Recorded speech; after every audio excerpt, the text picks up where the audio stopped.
So there's two parts of the brain, and we're looking at the left side here, but they seem to be on the right side as well.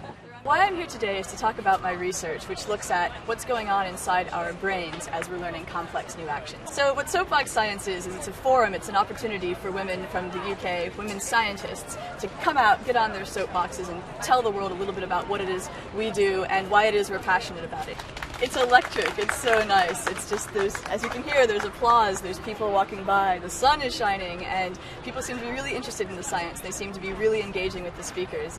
And these neurons, this was such an electric finding. So to start off, to get people kind of engaged in the event, I was having them do the Macarena with me. And for those of you who didn't grow up in 1990s America, this is a very simple, very silly little dance where you just kind of get your arms moving in very, kind of simple ways. Everyone has no problem doing this.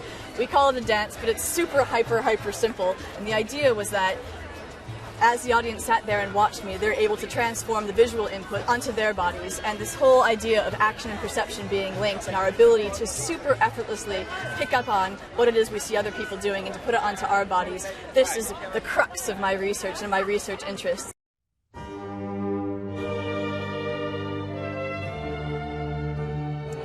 So the reason I study dancing in my research is because so much of the research on human mirror neurons and mirror systems really focuses on small constrained movements of the body. So you'll see people doing all sorts of really interesting stuff with fine little twisting actions or key presses or all sorts of things like that. This is for an excellent reason. When people do MRI scans to see what's going on in the human brain, you're sat there in the scanner, your head is immobilized, you can't move your body, you can't do anything big and exciting like we do in our daily lives. But of course, as I'm standing here talking to you, I'm flailing around, I'm weight bearing, I'm on my feet, I'm moving my body. All of these people walking along the Southbank are moving their bodies through space and they're negotiating other people in their paths.